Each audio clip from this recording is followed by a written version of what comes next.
Bonjour et bienvenue à nouveau sur la chaîne Couleur Aquarelle.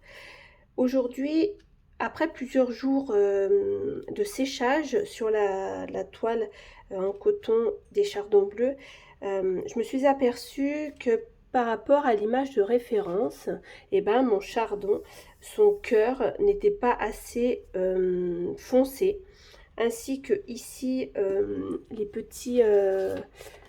là ici on avait sur celui-ci aussi un petit peu de valeur, un petit peu plus foncé. Donc j'ai fait un petit noir avec du bleu outremer et une pointe de terre de sienne brûlée. Ça m'a donné un joli bleu indigo. Là c'est plutôt noir, mais là c'est plutôt bleu indigo. Et j'ai utilisé ces couleurs un peu ici aussi, vous savez, j'ai fait un rappel de couleurs sur la toile pour qu'il y en ait à 3 endroits différents. Et en séchant, je me dis que l'arrière aussi de la toile va devoir se charger de, on va dire, de couleurs plus sombres. On a bien déjà la perspective, hein, je ne sais pas si vous avez vu, mais le fait de prendre la photo, de regarder la vidéo, c'est la représentation de ce que voient les autres personnes qui regardent votre tableau. C'est-à-dire que nous, on est focalisé dessus, on a travaillé dessus, donc on a un regard différent. Mais les personnes qui regardent votre tableau, eux, voient de la manière dont, lorsque vous prenez une photo, du rendu de votre toile. Donc ça, c'est important à savoir. Donc là, on va essayer de travailler en glacis. C'est toujours, cette étape-là, elle est toujours un peu cruciale, c'est-à-dire que c'est est-ce qu'on s'arrête? C'est-à-dire que là, il me convient, j'arrête, je ne vais pas plus loin. Ou est-ce que je me dis, allez, je tente un petit peu plus, je vais chercher un petit peu plus loin. Moi, je pense qu'il faudrait y aller. Mais par contre, ça peut devenir ou ça peut abîmer le tableau. C'est-à-dire que si je veux le garder, si pour moi il est correct comme ça et qu'il me convient, j'arrête. Par contre, si j'ai envie de pousser un petit peu plus loin, de travailler l'exercice, allez, je vais essayer, on va retravailler les glacis et on va aller un petit peu plus loin. Donc moi, c'est ce que je vous propose là.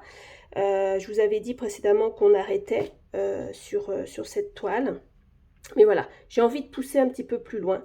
Donc si vous avez envie de faire avec moi, regardez cette vidéo. Peut-être qu'elle ne conviendra pas du tout. Et peut-être qu'elle conviendra vraiment, vraiment bien. Moi, c'est ce que j'ai l'impression. Donc je vais continuer.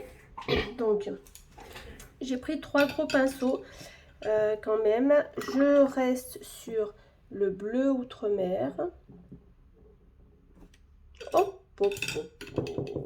Vous voyez la bêtise.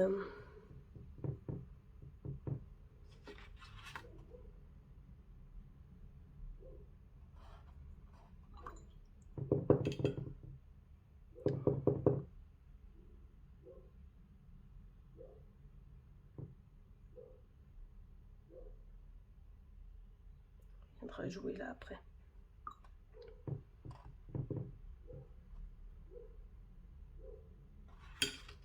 Donc on va mouiller de toute façon. Donc moi là, hop, je vais travailler avec le bleu outremer, le terre de sienne naturel et une pointe de terre de sienne brûlée. Alors, terre de sienne naturelle, parce que là ici, vous vous rappelez, on a travaillé sur des verres. Donc on reste, je vais réactiver.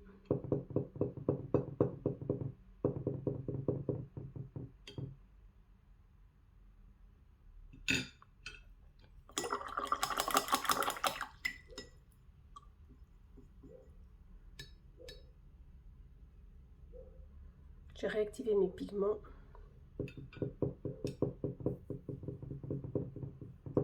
Voilà. J'ai un vert sombre. Donc, il me convient. Il va falloir que je le dégrade ici parce qu'il faut que je laisse un petit peu de couleur pâle. Donc, j'ai toujours mes deux pots. Un où je mélange mes pinceaux et l'autre où je prends l'eau propre. Et là, je vais mettre un petit peu de terre de sienne brûlée. vous rappeler, le bleu outre-mer et la terre de sienne brûlée, ça donne un joli gris, voire même un noir.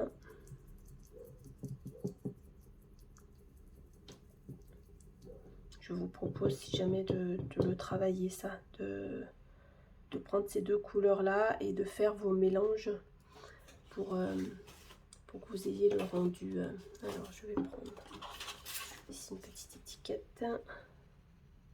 Vous voyez là, je suis plus du tout sur du bleu, je suis sur un vert sombre.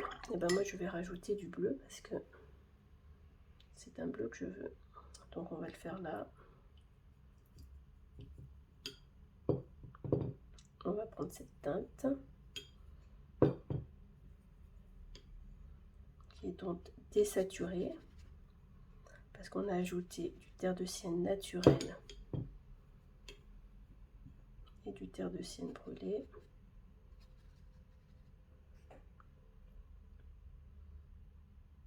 On est pas mal. Et là, je vais faire des glacis. Alors, j'ai mouillé ma toile là ici. Il faut que je fasse très attention. C'était parce que là, j'avais ici ajouté donc du bleu. Voilà, je m'en occupe.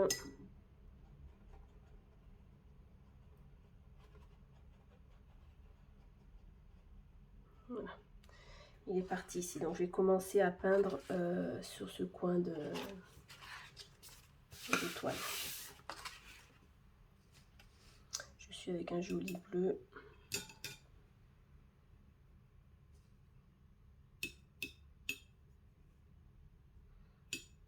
J'ai toujours peur de ne pas en avoir assez. Hein. Et allez, c'est parti.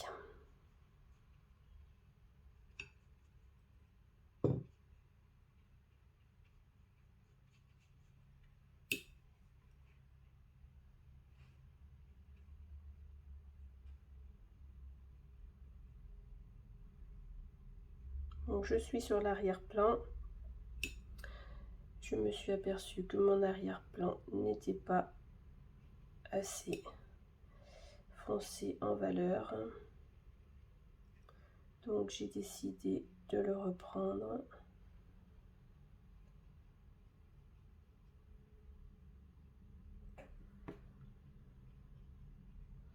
Alors je fais attention là à chaque passage sous les on va dire sous les pétales de chardon, de bien venir voilà, amener la couleur, d'accord, qu'il y ait une transition entre ces teintes. Faut pas que ça soit très net.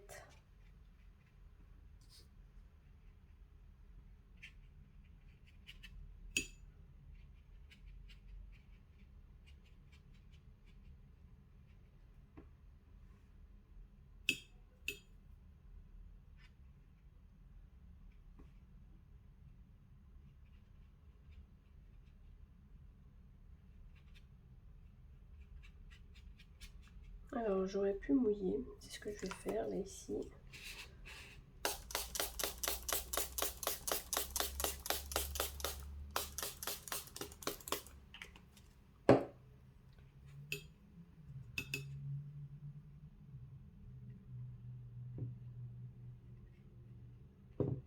Ça cache notre chardon dessous, hein, ce glacis, vous avez vu. Hop, vous verrez le rendu. Alors là maintenant ici je viens chercher du vert. Hop, parce que là on est sur un vert. Donc on le laisse se mélanger au bleu qu'on vient de déposer. Voilà, les couleurs se mélangent et vont se joindre un petit peu ici. Là on est hop.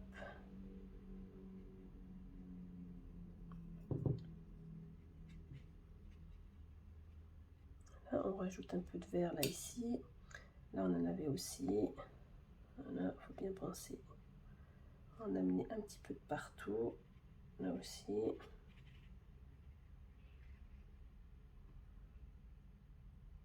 Je vais juste aller mouiller mon pinceau, d'accord, pour qu'il soit humide et pouvoir faire glisser là ici les pigments en glacis. Et là, je viens à nouveau accentuer les verts.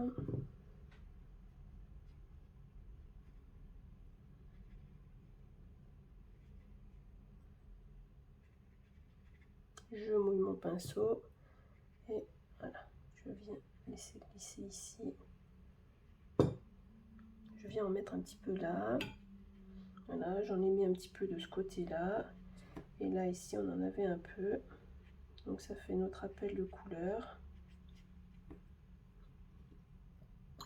Alors là, je vais rincer mon pinceau, le sécher un petit peu. Et là, je viens hop, sur les bords mouiller afin que les pigments glissent sur le papier et ne fassent pas de démarcation bien prononcée. Hop, on est ici, donc on a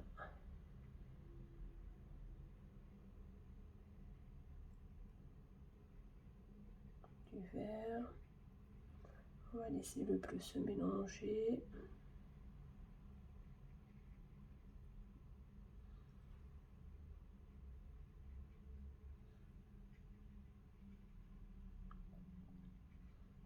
Puis on va laisser faire les pigments. Donc là on a quelque chose qui est sombre mais qui a un bleu vert. Hop. C'est pas grave si on cache un petit peu le dessous, on verra en séchant ce que ça va donner.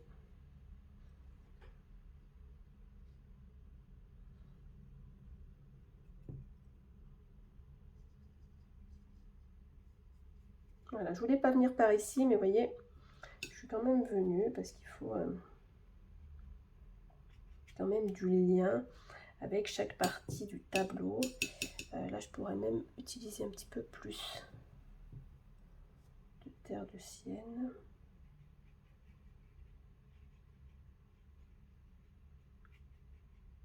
Sur cette partie-là. On va mettre là aussi, hein, où on était un petit peu plus lumineux. Hop.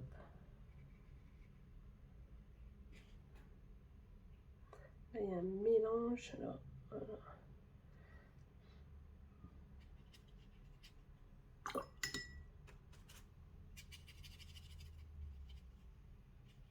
Voilà. Et là, vous voyez, les couleurs sont en train de fuser entre elles.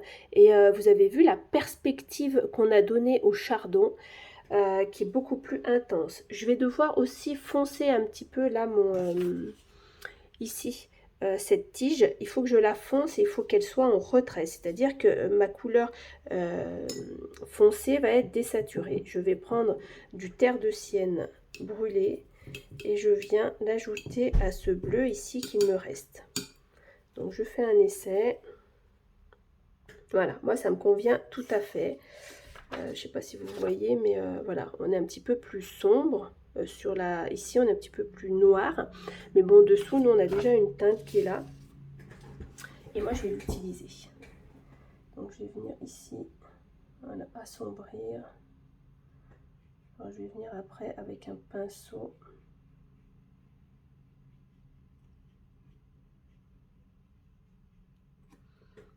Alors je rince mon pinceau, je le tamponne un petit peu sur un papier essuie-tout. Voilà, je viens faire glisser là ici les pigments, hop, et je viens là, voilà, me laisser glisser là derrière. J'atténue un petit peu ici les bords. Alors pas dans ce sens-là, hein, ce côté-là, hein, voilà, il va falloir ou je tourne mon papier ou là pour vous laisser quand même bien voir, voilà, sur les bords. Ok. Donc là, je suis bien. J'ai un dessin là. J'ai ici. Là, c'est un petit peu... ouais. Hop. Je suis un petit peu minutieuse, mais... on peut faire ça.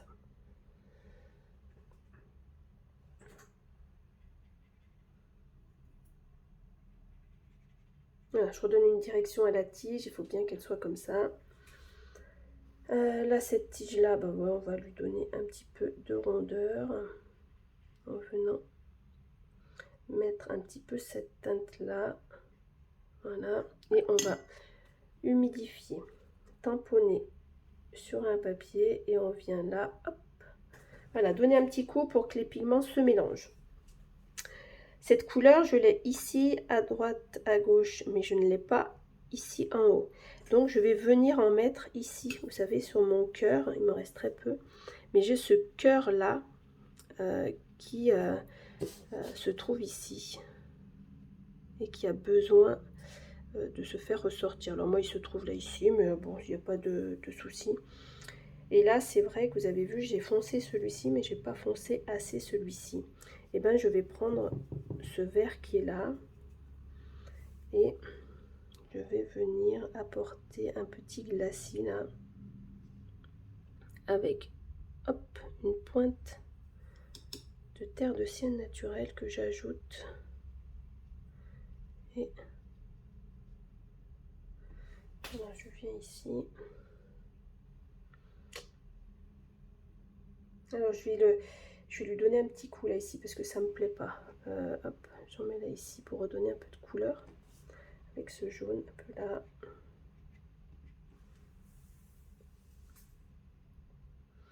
Alors je rince, je les sors sur un bout de papier hein, comme ça. Et là je vais venir hop, estomper un petit peu. J'en ai mis mais je veux pas qu'il soit trop présent. Voilà. Donc là, vous voyez, j'ai redonné de la profondeur, j'ai accentué la profondeur avec le chardon. J'avais un rendu, j'avais pas le rendu que je souhaitais. Donc il faut prendre du recul, il faut prendre du temps. Et là, ça y est, le rendu du chardon me convient. Cette fois, c'est terminé. Cette fois, donc ici, je suis pas venue faire on va dire de glacis, et ben je vais venir le signer. C'est-à-dire que je vais prendre un petit pinceau. Voilà. Je vais prendre, je pense, un petit peu de terre de sienne naturelle. Excusez-moi, terre de sienne brûlée. Hop. Je vais prendre ici ce mélange que j'avais. Et même pour la signature, vous voyez, j'essaye de rester dans les teintes que j'utilise.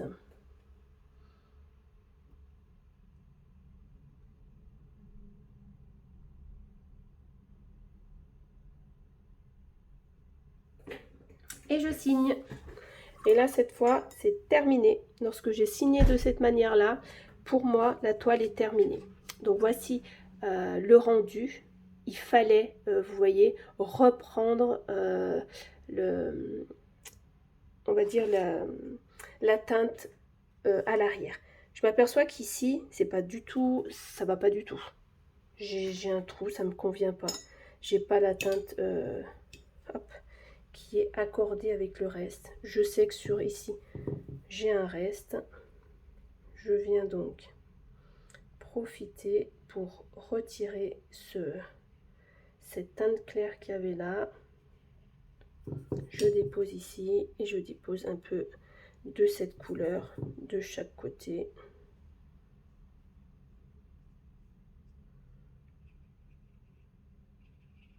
Voilà.